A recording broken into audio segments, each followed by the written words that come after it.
Hello everybody and welcome back to another episode of Tehillim Treasures, where we will plumb the beautiful depths and treasures of Tehillim from the very beginning of Tehillim to the end of David HaMelech's masterpiece. This episode is brought to you by Chazaq. Chazaq is an organization that helps public school children become Shomrei Torah mitzvahs, exposes them to the beauty of Torah and mitzvahs.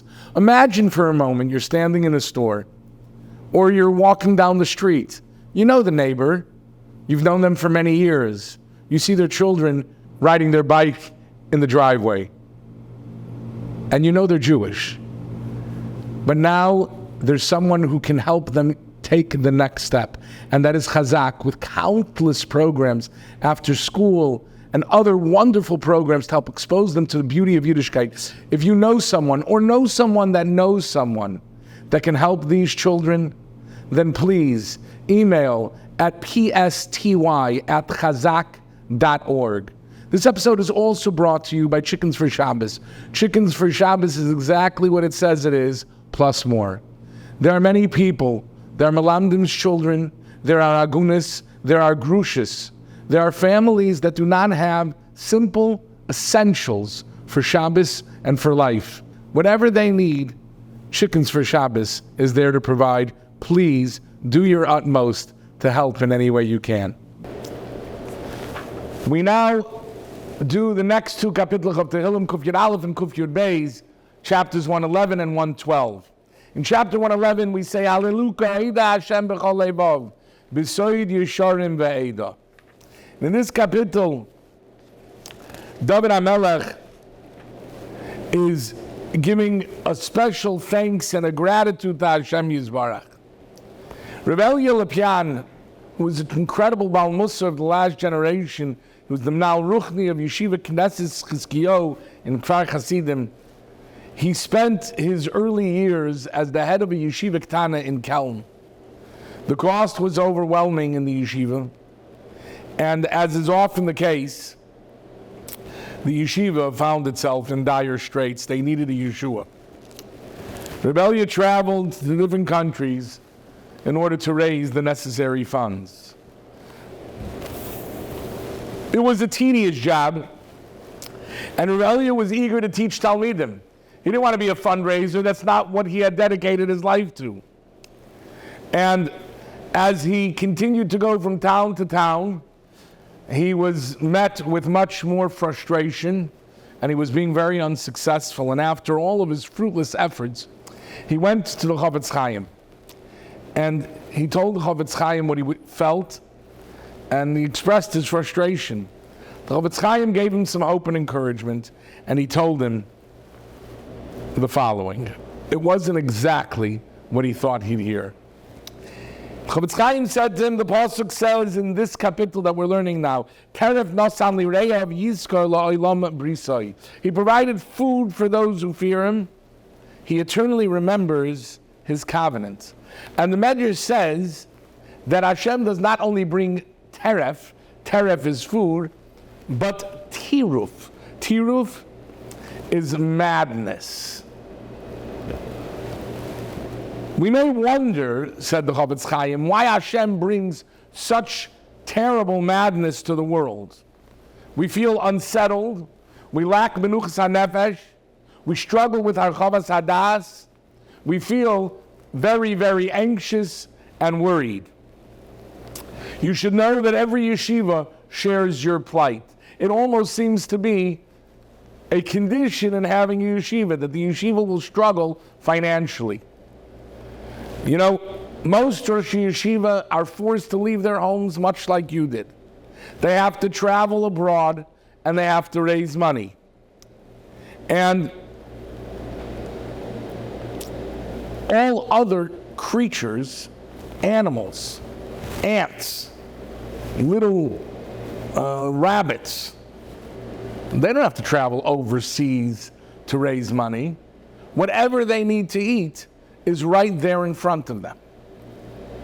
Said the Chofetz Chaim, there are people who are nearby who could certainly shoulder the burden and cover your expenses. And yet, for whatever reason it is, they don't. He says, but if they did, then the tzaddikim who travel around the world to raise money would not be able to inspire the rest of the world. Think about it. If tzaddikim would be able to get everything they need within their dalet amas, lahavdil, like the animals in your backyard, who would spread the light of Torah, the inspiration, the ruchnius that the rest of us need? Think about it for a moment. Reb Shimon Galoi and the other tzaddikim who traveled from Eretz Yisrael. Reb Nosson Tzvi Finkel used to have to travel from Eretz Yisrael. He was very unwell. All the Gedolim who come, Reb Moshe Hillel Hirsch travels from Bnei Brak. Reb Dov Landau, they have to leave Eretz Yisrael. Reb Baruch Mordechai Ezrachi was just nifter. Wouldn't they be better off for Klal Yisrael staying at home? And the answer is, says the Chafetz Chaim, that Hashem made it in a way where they have to struggle to support the yeshivas in order to schlep them away from their yeshivas, because otherwise they would never leave the yeshivas. And in order to schlep them away from the yeshivas, because there's Yidden all over the world who need Chazaq. There's Yidden all over the world who need to be inspired, who need to be able to find a spark to ignite inside of them so they can learn. And the Rebbeinu Shalom orchestrated all of this in order that these Yidden, that all of us, would be able to find the necessary inspiration and chizuk that we get from all of those great Gedolim. And the Chafetz Chaim turned to the Rebbe Lepian and he said, that is why HaKadosh Baruch Hu has sent you. That is why HaKadosh Baruch Hu has caused you the frustration, the tiruf, the madness that threatens all of your menuchas hanefesh. Why? Because the Rebbeinu Shalom wants to give you an opportunity to inspire and an opportunity to those Yidden all over the world who desperately yearn for that inspiration so that they can feel more connected to Hashem Yisparach. That is why HaKadosh Baruch Hu put us on this world. Not so we could stay in our own dalet amas. I mean, there are a few Yechidei Skula, a few Yechidim who do that. But even when people have to do, like David HaMelech says, Terev Nosan Lireyav, Yizkar La'olam Brisay, to allow people to remember, to tell the world, there's a bris with HaKadosh Baruch Hu, and we cannot leave it without paying attention, without connecting to it, and without making it our lifeline to Hashem Yisbarach. We move on to the next kapitel of Tehillim, kapitel Kuf Yud Beis. Hallelujah, Ashrei Ish Yorei Es Hashem b'mitzvaysav chafetz ma'od. David HaMelech describes how those who live with an awareness of Hashem Yisbarach, they bask in His light, and they never experience despair, and they never experience the darkness. Zorach b'choshech or la yesharin. Even in darkness, a light shines for the upright. You know, there's darkness abounds. But for those who live with HaKadosh Baruch Hu, we experience the light right here and right now. Right after we received word of the Simchas Torah tragedy, the massacre, it was Parshas Bereishis. And I saw the following amazing idea. It's an idea that should carry us, that not only applies to this kapitel of Tehillim, but it really should apply to every moment of our lives.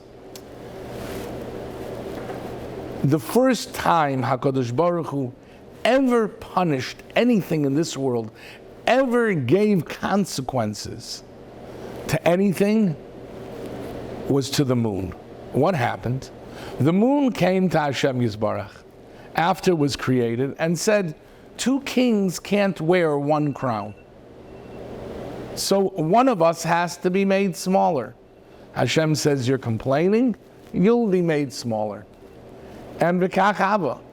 The sun retained its incredible brilliance and light, and the moon became a tiny, dark shadow of what it once was. When Hashem gave that consequence to the moon, Hashem really gave a special gift to the world. Because even though the moon was diminished and its light was made much smaller, but HaKadosh Baruch Hu gave the moon compensation for its consequence.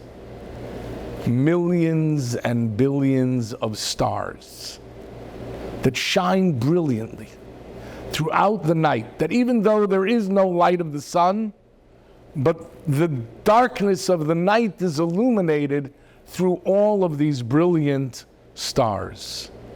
And Reb David Rappaport says a brilliant idea, that Hashem established at that moment a yesod, a lesson, a rule of this world, that whenever punishment is given, it comes with a promise that even though that thing which is punished, that being that is punished, is made smaller, is made darker, Hashem will compensate that darkness with light in unimaginable ways. When HaKadosh Baruch Hu punished the moon, the stars would radiate with brilliance, la'olmei olamim, till the end of time. And the same is true with any punishment that is given, any consequence that is given. HaKadosh Baruch Hu always repays that consequence, even though it's deserved, even though the punishment was deserved. The moon spoke, and with chutzpah, with gaiva, HaKadosh Baruch Hu, make one of us smaller. HaKadosh Baruch Hu could have said, you want a punishment? You'll be punished. And that was it. That was the discussion. But no. Hashem is merachim on all of his briim, on all of his creatures. And so too, it's a promise until the end of time. To anybody who's going through any difficulty, you suffer, you're punished, even if that punishment is deserved. Hashem loves us too much to allow that darkness to always be. There will be light. There will be a radiance that we can never fathom, a goodness that we can never imagine. And that is what David HaMelech is telling us.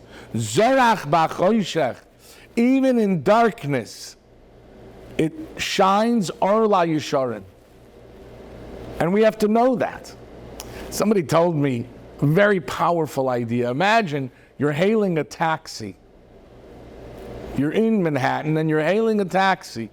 And you wave down the taxi and the taxi says, yeah, where to, sir? You say, I'd like to go to Manhattan. You're in Manhattan. I know, but I'd like to go to Manhattan. Fellow, what are you talking about? You're in Manhattan. This is exactly where you need to be.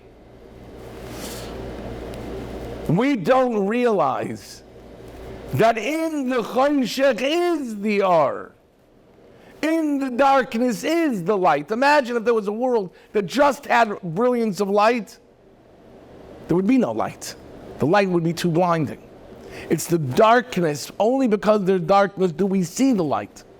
And therefore, in every situation, a person has to realize there's always goodness that will come. There's always light that will come. Where do you find that light? Look deeper into the darkness, and you will see the light that shines. Until next time, sei gesund.